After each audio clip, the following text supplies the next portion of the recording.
Assalamualaikum dan salam sejahtera semua. Okey, hari ini kita ada satu makluman, satu penguatkuasaan yang sangat penting daripada pihak pentadbiran SK Sri Bintang Selatan. Ini ada kena-mengena dengan cara kita semua, ibu bapa dan penjaga, menghantar dan mengambil anak-anak kita kat sekolah. Jom kita tengok sama-sama apa di protokol akses yang baru ni. Jadi, soalan penting untuk semua ibu bapa dan penjaga, adakah kita semua dah tahu tentang sempadan akses yang baru di sekolah? Peraturan baru ni kan mungkin akan ubah sikitlah rutin harian kita. Tapi tak apa, jom kita fahamkan betul-betul apa yang kita perlu tahu supaya semua urusan kat sekolah nanti jadi lebih lancar dan paling penting, lebih selamat.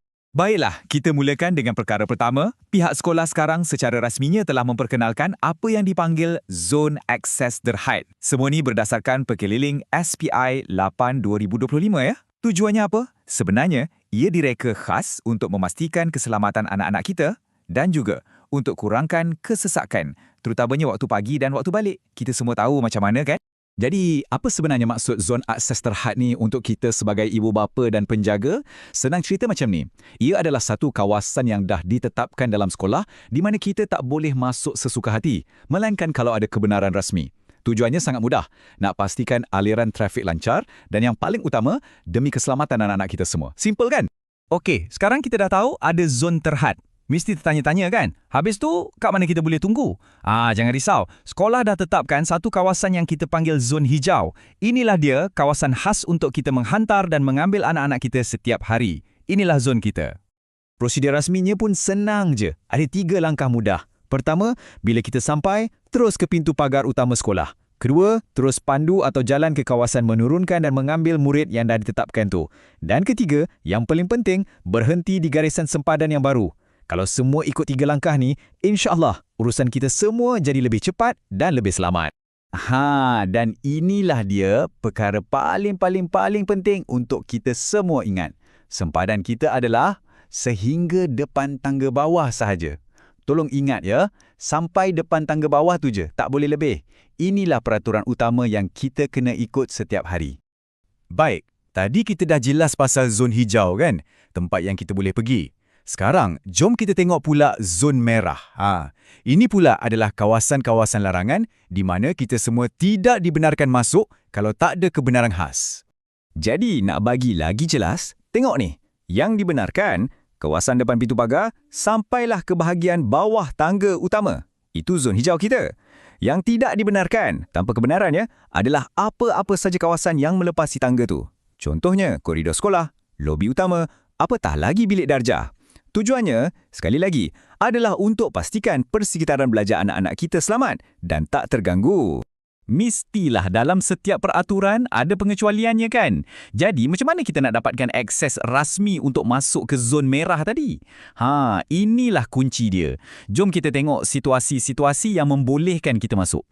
Okey, ada 3 syarat utama untuk kita boleh masuk. Pertama, kalau kita nak hadiri mesyuarat rasmi PIBG.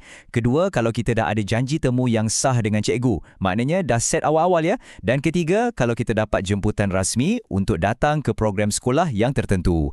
Jadi, kata kuncinya di sini ialah rasmi dan terancang. Bukan datang secara mengejut. Baiklah, jom kita gabungkan semua maklumat ni jadi satu rumusan yang senang faham. Kita tengok panduan ringkas ni untuk beberapa situasi harian yang biasa kita hadapi, supaya kita semua lagi jelas. Jadual ni memang ringkas dan padat. Tengok ya, situasi pertama, hantar anak setiap pagi. Tindakannya, berhenti kat depan tangga bawah sahaja. Simple. Situasi kedua, perlu bercakap dengan guru. Tindakannya, kena buat janji temu rasmi dulu. Tak boleh terus rebu. Dan situasi ketiga, dipanggil untuk mesyuarat PIBG. Yang ni anda dibenarkan masuk, tapi mesti dengan jemputan rasmi. Senang kan? Kalau nak, boleh ambil gambar skrin ni untuk rujukan nanti. Sebenarnya, pada akhirnya, semua protokol baru ni adalah tentang kerjasama kita semua. Ya, kerjasama antara ibu bapa, penjaga dan pihak sekolah. Semuanya untuk apa? Untuk kita wujudkan satu persekitaran sekolah yang lebih selamat, lebih teratur dan lebih selesa untuk anak-anak kita belajar dan membesar. Jadi, kerjasama daripada anda semua sangat-sangatlah dihargai. Terima kasih banyak-banyak kerana meluangkan masa Assalamualaikum dan salam sejahtera semua. Okey, hari ini kita ada satu makluman, satu penguatkuasaan yang sangat penting daripada pihak pentadbiran SK Sri Bintang Selatan. Ini ada kena-mengena dengan cara kita semua, ibu bapa dan penjaga, menghantar dan mengambil anak-anak kita kat sekolah. Jom kita tengok sama-sama apa di protokol akses yang baru ni. Jadi, soalan penting untuk semua ibu bapa dan penjaga, adakah kita semua dah tahu tentang sempadan akses yang baru di sekolah? Peraturan baru ni kan mungkin akan ubah sikitlah rutin harian kita. Tapi tak apa, jom kita fahamkan betul-betul apa yang kita perlu tahu supaya semua urusan kat sekolah nanti jadi lebih lancar dan paling penting, lebih selamat. Baiklah, kita mulakan dengan perkara pertama. Pihak sekolah sekarang secara rasminya telah memperkenalkan apa yang dipanggil Zon Akses Terhad. Semua ni berdasarkan Perkeliling SPI 8/2025 ya. Tujuannya apa? Sebenarnya, ia direka khas untuk memastikan keselamatan anak-anak kita dan juga untuk kurangkan kesesakan, terutamanya waktu pagi dan waktu balik. Kita semua tahu macam mana kan? Jadi, apa sebenarnya maksud zon akses terhad ni untuk kita sebagai ibu bapa dan penjaga? Senang cerita macam ni. Ia adalah satu kawasan yang dah ditetapkan dalam sekolah di mana kita tak boleh masuk sesuka hati, melainkan kalau ada kebenaran rasmi. Tujuannya sangat mudah, nak pastikan aliran trafik lancar dan yang paling utama, demi keselamatan anak-anak kita semua. Simple kan? Okey, sekarang kita dah tahu ada zon terhad. Mesti tertanya-tanya kan? Habis tu, kat mana kita boleh tunggu? Jangan risau. Sekolah dah tetapkan satu kawasan yang kita panggil zon hijau. Inilah dia kawasan khas untuk kita menghantar dan mengambil anak-anak kita setiap hari. Inilah zon kita. Prosedur rasminya pun senang je. Ada 3 langkah mudah. Pertama, bila kita sampai, terus ke pintu pagar utama sekolah. Kedua, terus pandu atau jalan ke kawasan menurunkan dan mengambil murid yang dah ditetapkan tu. Dan ketiga, yang paling penting, berhenti di garisan sempadan yang baru. Kalau semua ikut 3 langkah ni, insya-Allah urusan kita semua jadi lebih cepat dan lebih selamat. Dan inilah dia perkara paling penting untuk kita semua ingat. Sempadan kita adalah sehingga depan tangga bawah sahaja. Tolong ingat ya, sampai depan tangga bawah tu je, tak boleh lebih. Inilah peraturan utama yang kita kena ikut setiap hari. Baik, tadi kita dah jelas pasal zon hijau kan? Tempat yang kita boleh pergi. Sekarang, jom kita tengok pula zon merah.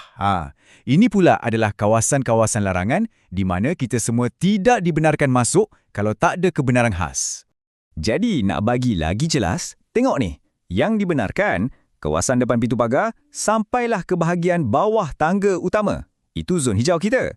Yang tidak dibenarkan, tanpa kebenaran ya, adalah apa-apa saja kawasan yang melepasi tangga tu. Contohnya, koridor sekolah, lobi utama, apatah lagi bilik darjah. Tujuannya, sekali lagi, adalah untuk pastikan persekitaran belajar anak-anak kita selamat dan tak terganggu. Mestilah dalam setiap peraturan ada pengecualiannya kan? Jadi, macam mana kita nak dapatkan akses rasmi untuk masuk ke zon merah tadi? Inilah kunci dia. Jom kita tengok situasi-situasi yang membolehkan kita masuk. Okey, ada 3 syarat utama untuk kita boleh masuk. Pertama, kalau kita nak hadiri mesyuarat rasmi PIBG. Kedua, kalau kita dah ada janji temu yang sah dengan cikgu. Maknanya dah set awal-awal ya. Dan ketiga, kalau kita dapat jemputan rasmi untuk datang ke program sekolah yang tertentu. Jadi, kata kuncinya di sini ialah rasmi dan terancang. Bukan datang secara mengejut.